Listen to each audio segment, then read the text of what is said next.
This is to be entitled A Young Missionary. I was called to labor in the British Mission June 11th, 1936. I had, and in the application that was sent in for me, preference of mission I might like to serve, and I had indicated that the British mission was the mission I would prefer going to because it was the land of my fathers. My farewell was held Saturday, June the 27th, in the Central Park Ward, Grant Stake. The ward is located on 27th South and 3rd East in Salt Lake City. I entered the mission home on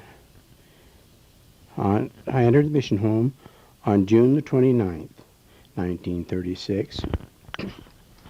The mission home was then located on North Salt Lake,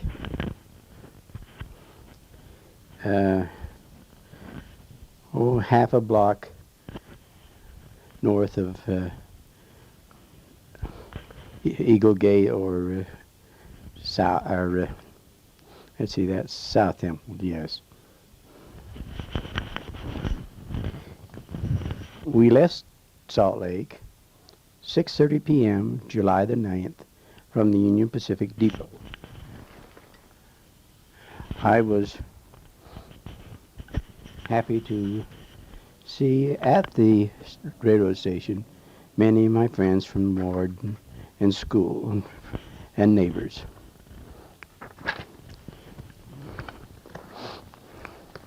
We rode on the train that was known as the Challenger. This was somewhat an economy train, but it was air conditioned and very popular. We went through Wyoming and Nebraska, stopped in Omaha, but the first real city where I got out and had a chance to walk around was Chicago. We arrived in Chicago shortly after breakfast, Saturday, July the 11th. And it was quite an abrupt change for me from Salt Lake with her roughly 200,000 people and Chicago with the 4 million.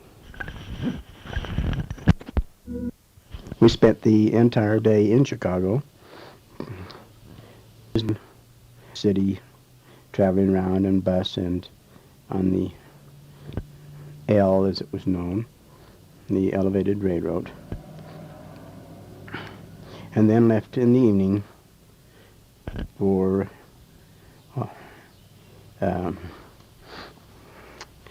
Niagara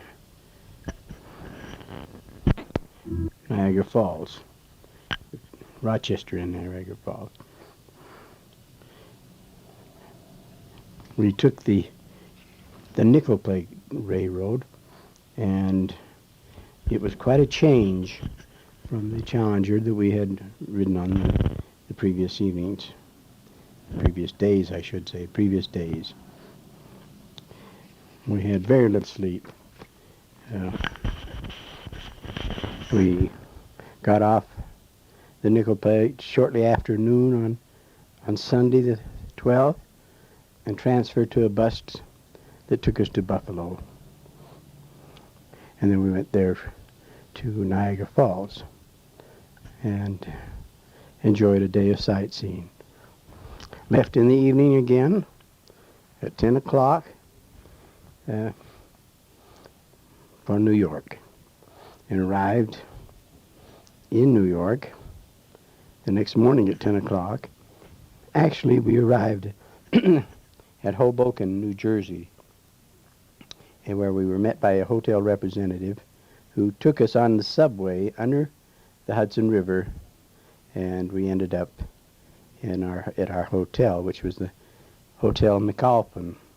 We had room number 761, which was a corner room on Broadway and 33rd Street. The cost was $2 a night for each of two of us. It was a cool room, and we found it quite satisfactory. Monday and Tuesday were spent visiting around the city of New York. I went on top of the rather new Empire State Building, and we saw the various typical scenes of New York. I was impressed mostly by Radio City Music Hall, where we enjoyed a stage show and a movie. We sailed on the SS Manhattan, leaving on July the 15th, 1936. Earlier in the morning, the Normandy had pulled out, and so we were behind it in getting to sea. The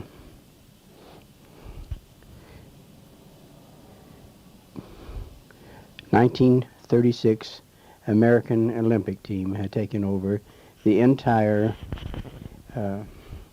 tourist class on the Manhattan, which was the class we normally would have been in. So they provided us with a room in first class, but with tourist class accommodations. So actually, in the dining room, everyone in the dining room was a member of the Olympic team, except for the one table of missionaries. Became friendly with several of the Olympic team members, and everyone assumed we were a member of the team.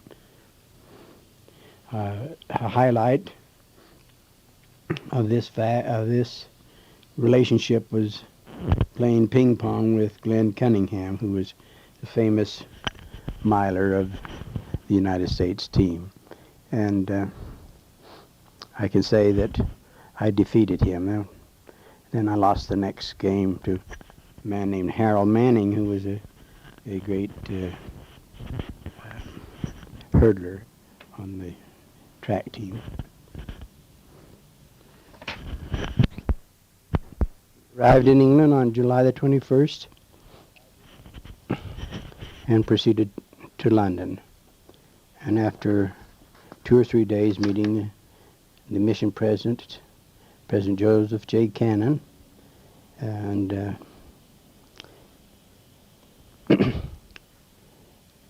some of the other brethren who were there, we were assigned to our various districts. Elder Perry Sorensen was assigned to the Birmingham district. This was a temporary assignment because he was slotted to work on the Millennial Stars. He had been the editor of the University of Utah Chronicle. Ed Evans was sent to the London district because he was a baseball player. Bert Keddington was assigned to the Millennial Chorus. Wendell Fowler to Ireland, and Elder Blanche and myself, that was Elder Grant Blanche and myself, were assigned to the Newcastle district, which again was very fortunate because it was in the area where my grandparents lived. First assignment was to West Hartlepool, where I was later assigned to work with Elder LeGrand Stevens as my first companion. Elder Stevens was born and raised in Montpelier, Idaho. A very friendly, sociable individual, full of laughs and a good worker all the way around. And and I enjoyed working with him. Missionary approach at the time was selling the Millennial Stars, which was the mission publication, been published for almost 100 years. And President Cannon felt that if we could get these magazines into the homes and coming into the homes, that it would be a good entry to later gospel conversations. Soon after getting settled, I looked around for a bicycle, as that was the mode of transportation used by most of the missionaries. And I finally bought a brand new Rudge Whitworth. It cost £6, 2 shillings, 6pence, which figures out to be, at the rate of exchange at that time, $29.40. It was 3 speeds, something that we didn't have in American bikes at the time. It was a sports bike, and I used it all during my mission and brought it home on the boat with me when I came from my mission. First day we had it, we cycled to a cottage meeting in Darlington, and it was 30 miles to Darlington and 30 miles back. And since I hadn't ridden a bike for many years, or that is, hadn't ridden a bike to that extent for many years, I was indeed sore when I got home that evening. Before the end of the month, I was in good condition. I put on, let's see, 634.8 miles, which was not bad for a month. Needless to Brother Stevens and I remained in Hartlepool, West Hartlepool, until October the 5th, when we were transferred to South Shields to help prepare for a district conference period. We enjoyed our time in West Hartlepool. It was the new experience for me, of course. And Brother Stevens was a very fine companion.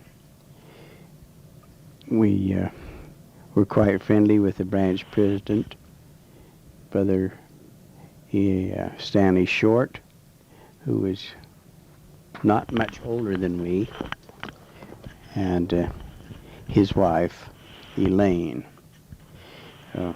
She had a friend, Claire Allison, who used to help her in washing our clothes, and we would go over to their house frequently in an evening and enjoy pleasant companionship, and then also to have some fish and chips. I also had the opportunity of going from West Hartlepool to Sunderland, and there to meet my grandparents and some of my uncles and cousins. I first met my grandparents on Sunday, August the 16th, 1936. I recorded how different they seemed than I had expected. I noted that they were very small people, but that they looked healthy. They wanted me to stay for the night, but I was unable to do that because I hadn't been prepared to stay over. So I left before 10 o'clock. I went there, I guess it was between Sunday school and sacrament meeting, and they weren't home, and I left them a note. And I returned after sacrament meeting, and they were anxiously waiting to see me. They met me at the door, and I remember grandmother asked me if I were George. After that, I met them several times, and particularly when I was living in South Shields, I used to go over and was able to stay an evening with them. And my record shows that they came to conference. Grandfather did, and grandmother, and later grandmother attended a meeting or two of ours. All the missionaries in the Newcastle district were concentrated in South Shields to prepare for the conferences, as I mentioned. We tracked many places and did everything to point towards the conference, for we were anxious to have a large crowd there. The conference was held on Sunday, November the 1st. It was the climax of a month's hard work. And President Joseph J. Cannon, who was the mission president, indicated that it was a very successful one in terms of number of people there in comparison with previous years, that he was probably the most successful in the mission. We had at 11 o'clock meeting, for example, 128 members and 20 investigators, a total of 150, which was a good crowd there. At 2:30 we had 115 members and 55 investigators. And at the 6:30 meeting, there were 125 members and 166 investigators, which made for a grand total at the 6:30 evening meeting of 291. I spoke in the afternoon session, and upon my feet I received answer to a prayer as to a firm, strong testimony of knowing that the gospel was true. It was as if something went right through me, something that I couldn't control. It was as if it were almost like an electric shock. I knew everything that was going on, but I could hear myself as if I were listening in the back of a hall, rather than hearing myself as I spoke.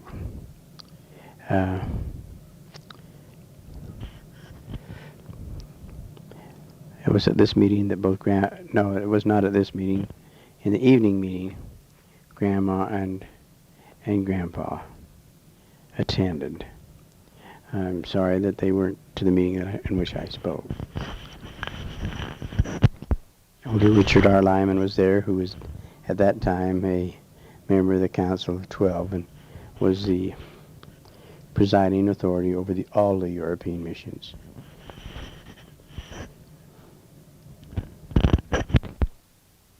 The next couple of months saw us moving about rather frequently. We left South Shields, that is, Elder Stevens and I, and left there on the 7th of December, 1936 it was, and went over to Gateshead, where we spent just a month working Gateshead and Newcastle. Now, Gateshead is a town just across the River Tyne from Newcastle, and we transferred back to West Hartlepool, but we were there again not quite a month when with a new supervising elder, that was Elder Derbyshire, we went back again to the Newcastle Gateshead area and went to live in Jesmond, Newcastle. Jesmond is a rather nice area in Newcastle. But we were there again only a month when we were transferred to South Shields. And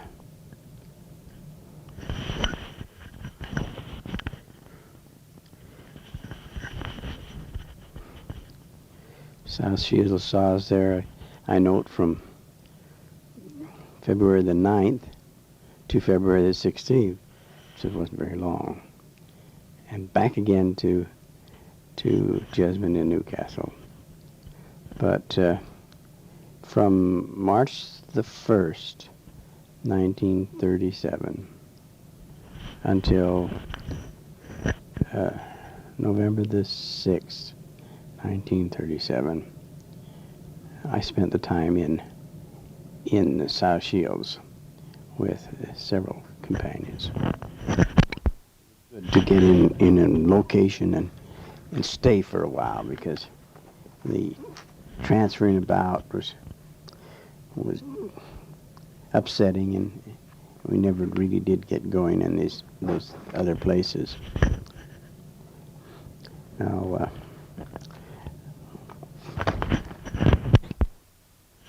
Mr. Stevens was my companion for 6 months and 21 days. Then I had a companion, Stanley Robinson, for only 6 days, because almost immediately from the time he was designated as my companion, he received notice of a transfer to, I think it was the Sheffield district, so he left in 6 days. Then I had Elder A. Leslie Derbyshire as my companion, who presently, as I prepare this journal, is living in Bountiful, rather close to where we live. And he was my companion for 5 months and 25 days, which took me to halfway through my mission. Derbyshire was a native of England, who was called back into, he was a native of Middlesbrough, England, and that was part of the Newcastle district.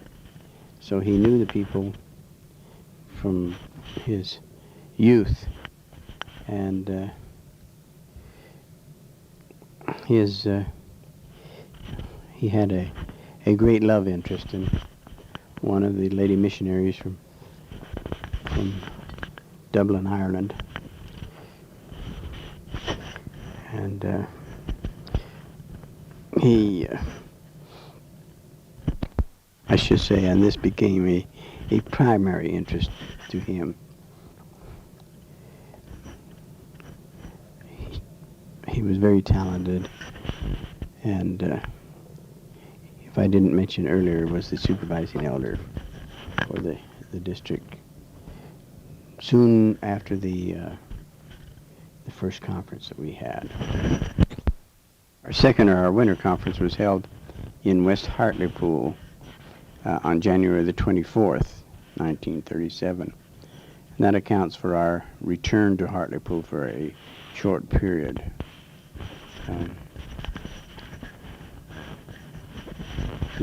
I make note that I did enjoy conferences.